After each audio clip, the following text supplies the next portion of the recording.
Hey, Steve Zicker, welcome back to Pokesoo Channel. Appreciate you tuning in. And by the way, on that last video, I was talking about those silver picks. I think I accidentally said stainless steel. They're actually sterling silver. I made a couple hundred of those many, many years ago and did a special little mail order thing. But I've got two of them left. And like I said, I don't market the speed pick anymore or the Zookies. You can get that from Dunlap. But I'll probably let these two picks go.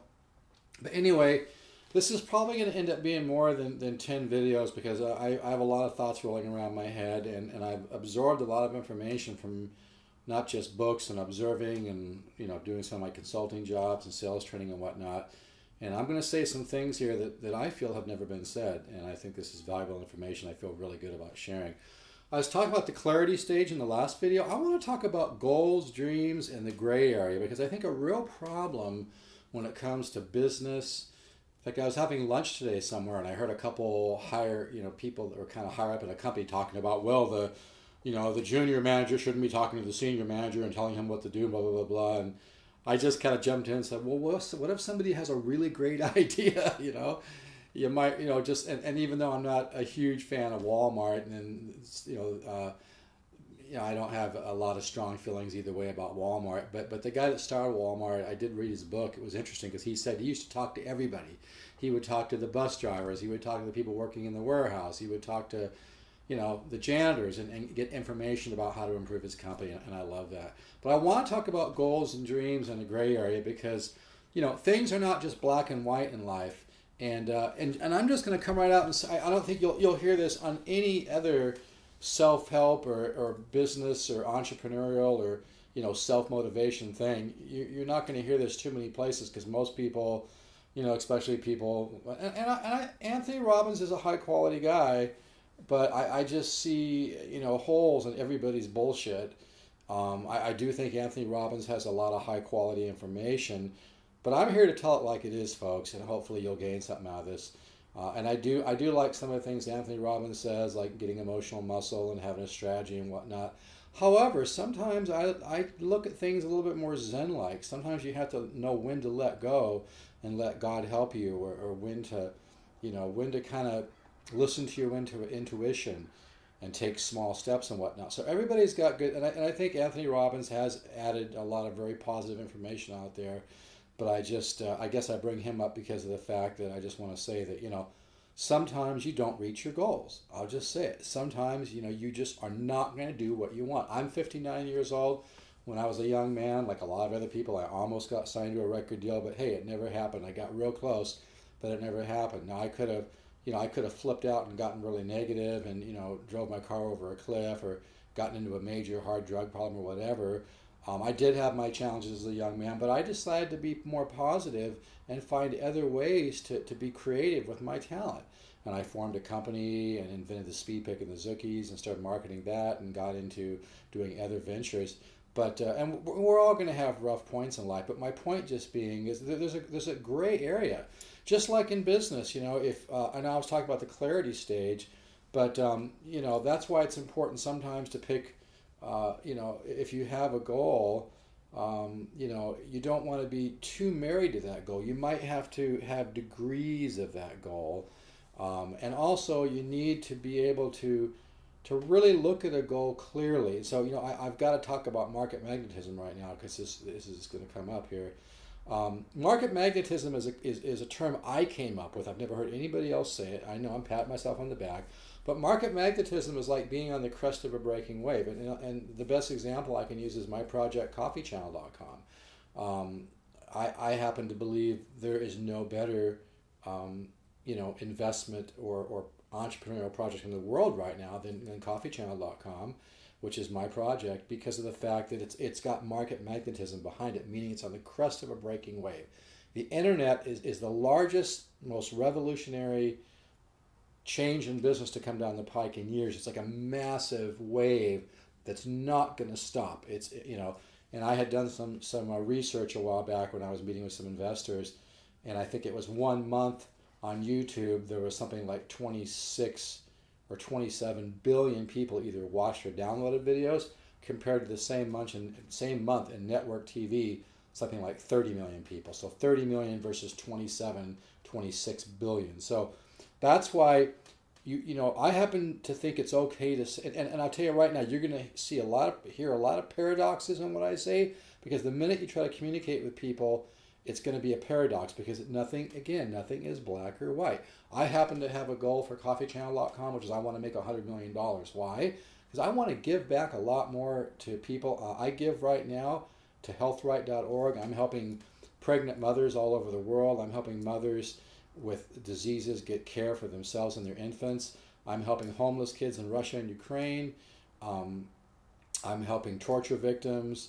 I'm helping a lot of people all over the world living in little villages get medical help. And I've been doing this in fact, I started doing this when I was having some serious financial challenges, because I believe giving and receiving and tithing is actually one of the very powerful principles, you know, or laws of the universe. And it's actually one of the ways to help yourself become a more dynamic entrepreneur. I like to call that like surfing off the universe, so to speak. It's a beautiful thing, because the universe is a mutual support system. In fact, I tell this story once in a while. I think it was Paul Mitchell started the hair care products. He's now a billionaire.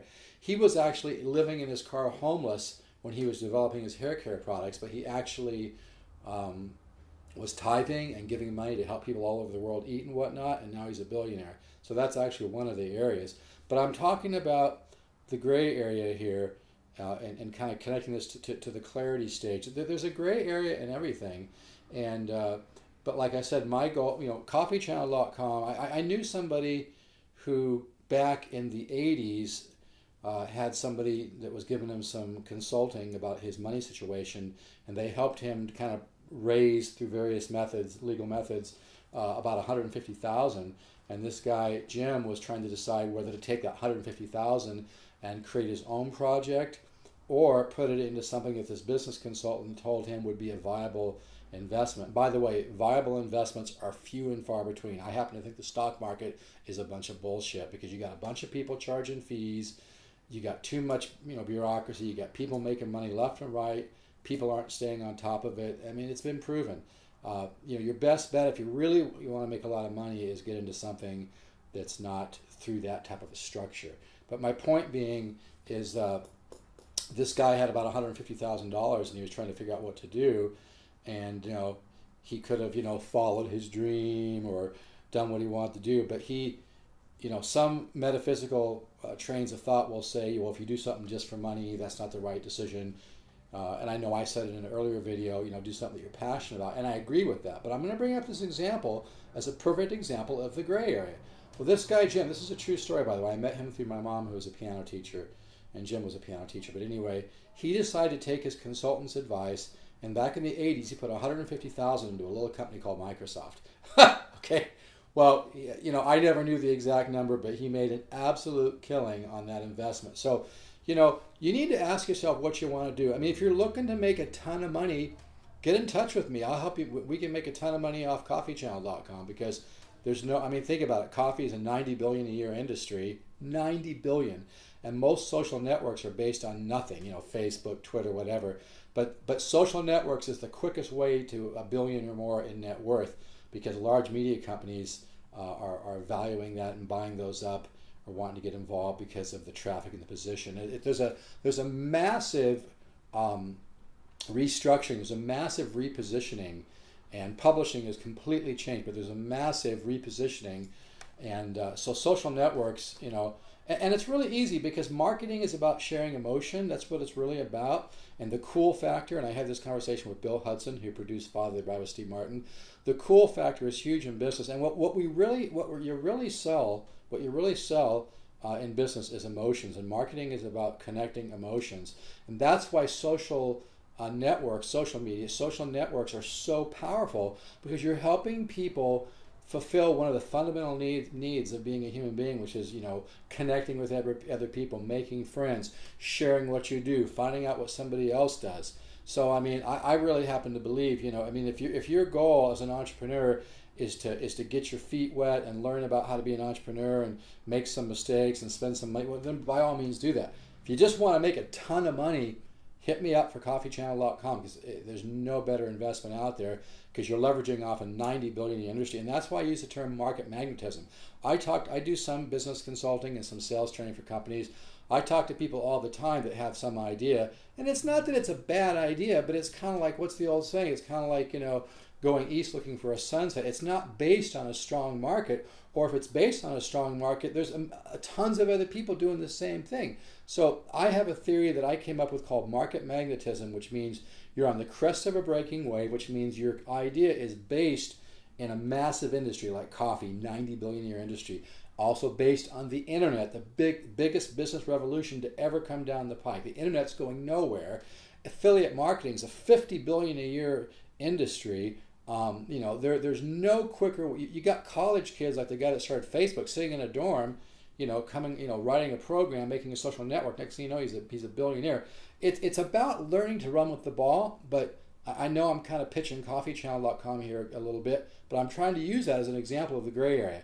And this is part of the clarity stage. If you just want to make a ton of money, get in touch with me. We'll talk about coffeechannel.com. It's really going to do well for all involved. If you want to be an entrepreneur and you want to get your feet wet and you want to, might take you 5 to 7 years, or it might take you a couple, whatever it might take you, but you want to learn to be a better businessman, learn to be an entrepreneur, then do that, okay? But I'm bringing up the coffeechannel.com as a perfect example of a gray area, So ask yourself the goal, if you want to create a small business, or you have an idea that you've always wanted to run with, and you feel it's feasible, you feel it has market magnetism behind it. But you got to really, the hardest thing to do with ideas like this is to be honest. And sometimes you can be so enthusiastic about your idea that it clouds your judgment. And I've met lots of people that are so addicted to their idea, and their idea just sucks. I don't know how else to put it, okay? And there's degrees of that as well, right? Some people, they have an idea that's not too bad, but they don't have the get up and go to put it together. I mean, if you can sell, I've met people who I've done consulting for, who had an idea, but they were able to actually go out there and knock on doors and begin to sell their product and whatnot, and begin to get things. Just like when I first started to speed pick, I had to go around to music stores and sell that, and I had to knock on doors and whatnot. There's a lot of day-to-day work which is not necessarily glamorous. You got to be willing to roll your sleeves up and do the hard stuff. But ask yourself that question. If you just want to make a ton of money, then get involved in something which is up and coming. And again, I'm not a huge believer in the stock market, because you got tons of people making fees. I've been saying for years it's based on publicity, it's based on rumors. During all those scandals, you had people that were working for the stock companies that were actually, betting. I forget shorting. Yeah, they were shorting stocks. They were betting the stocks were going to go down. They had all the information. Some of them made money. Some of them actually lost billions while they were messing around. So there's really a lack of integrity in the stock market. I really wouldn't suggest it. I'd get the hell out of there as soon as you can. The huge returns are in new and innovative ideas based on one of the largest markets in the world, like oil or coffee. So that's why startups and the thing is that if you, and I know I'm pitching coffeechannel.com, but I can't help it because I really believe in it. The thing that's nice, if you look at disneychannel.com, make a ton of money. You watch TV and every 4 minutes you'll see disneychannel.com. It's being branded. It's got this massive brand equity behind it.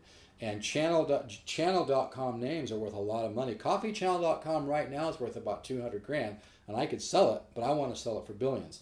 But the point being, DisneyChannel.com, GolfChannel.com, TennisChannel.com, DocumentaryChannel.com, WeatherChannel.com.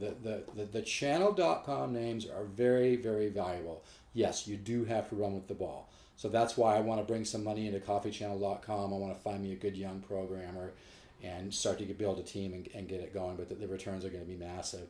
But, you have to have a little non-attachment. I'm okay doing nothing because the value of the name is just going to go up. But you know what? If I find the right people and that understand this investment, I will do it sooner as opposed to later. I can always do it later. It's no big deal to me because I have successful businesses going right now.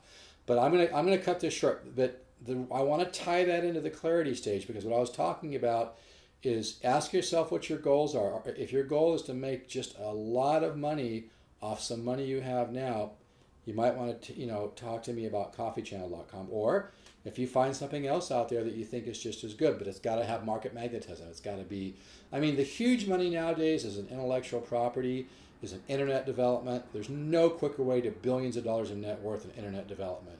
You can do the research. It's pretty easy because it's a non-inventory based business model. There's many people that believe that inventory is an old business model.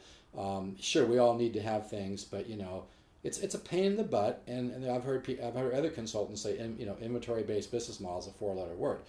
The massive returns are and you have less headaches in a non-inventory and non-physical product based business model. Why?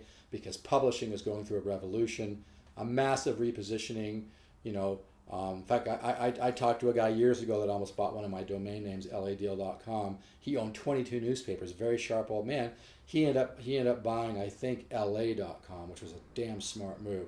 But that your best shot, because you can, in internet development, you can make hundreds of thousands of dollars a year without even having a product. So, but then, if your heart's really involved in something and you have a product that you really think is strong, but you think, you have the ability to go up against, hundreds of other people doing the same thing or whatever, those are hard questions to ask yourself, okay? And I'll be talking, this is going to end up being a lot more than a 10 video presentation. But anyway, as part of the clarity stage, just remember that, sometimes you don't reach your goals in life, but maybe you can find another way to participate in the same industry on a different level. You have to kind of understand there's always a gray area, because, for instance, a business plan, when I met Bill Hudson, he produced Father Bride with Steve Martin. He walked into Disney one day looking for, I think, about $25 million. And they said, well, you have a business plan? He said, yeah. They said, well, give us your business plan and we'll get back with you in a few weeks. And I love this story. It's a true story, by the way. I met him buying a power amp from the guy that I just happened to call him from Craigslist. But he said to the guy, you know what, you got 15 minutes. I can tell you everything you want to know right now about this project, which was a movie with Goldie Hawn. I forget what it was called, where she had the army helmet on and whatnot. And the guy said, yeah, I got 15 minutes. So he said, I'll tell you everything you want to know right now, and you're either in or you're not. Well, he walked out with a check for $25 million. That's a true story. So, I'm not saying business plans are total bullshit, but a lot of it's bullshit. It's paralysis through analysis. And if you're looking at a business investment and you're thinking, oh, the guy doesn't have a great business plan, this must be bullshit. Well, that's not true. Because I have had friends who are very, very intelligent lose hundreds and hundreds of thousands of dollars investing in a business project because somebody spent 30 grand in the business plan and had such a well-written plan. Because when you put things on paper, it takes on a power. I've known people who've lost hundreds of thousands of dollars on a project because of a well-written business plan. So a business plan, sure, I'm not saying it's all bullshit, but there's a certain improvisational component to developing a business where you have to be flexible, you have to make changes. So, bottom line, any investment you're thinking of getting involved with, somebody should be able to explain to you almost everything about that in 15 or 20 minutes in a phone call, and then you have to take a look at that and ask yourself, what is that based on? And I'd like to bring up what this one investment was that a friend of mine lost hundreds of thousands of dollars on, but I don't want to embarrass him, but I won't. But it was pretty obvious to me and my wife that it was just a bunch of bullshit. But so you have to really be careful of well-written business plans. I'm not saying planning isn't a good thing, but like with coffeechannel.com, it's so simple. I need to build a good team. I need a really good programmer to build the site, maybe have a good creative web designer to work with the programmer. I need somebody to stay on top of all that and just run with the ball. I won't go into any more detail. But if you have any interest in coffeechannel.com, just remember it's a $90 billion a year industry. There's no better project on the planet. And I don't even have to do it. I can just keep waiting and the value of the domain name goes up. But I would love to do it. And I have been talking about it for years. But to be quite honest, I haven't found the right people. I've had people offer to invest in this project, but I didn't feel good about them as people. And that's something you got to look at too, because there's some investors that will just create a nightmare for you, and you'll wish you never even got involved. So I'm looking for people that aren't looking for quick returns, but that understand that the return on this could absolutely be, because there's no social networks on the planet right now based on the second largest commodity in the world. It's a no-brainer. Or if you know a great programmer that would like to work on this on an equity position, get in touch. You're going to end up getting the largest finder's fee you've ever had in your life. So I better stop this right now because these take a long time to download. But just remember, though, there's always a gray area in everything that you do in life. And I'll be talking about a little bit more on this, down the road. This is going to be a lot more than 10 videos. But just remember, there's always a gray area. Nothing's ever black and white. If you remember that, you're going to have a lot more chances of seeing clearly and having those moments of clarity to help you take the best steps in your entrepreneurial ventures. All right? Take care. Bye-bye.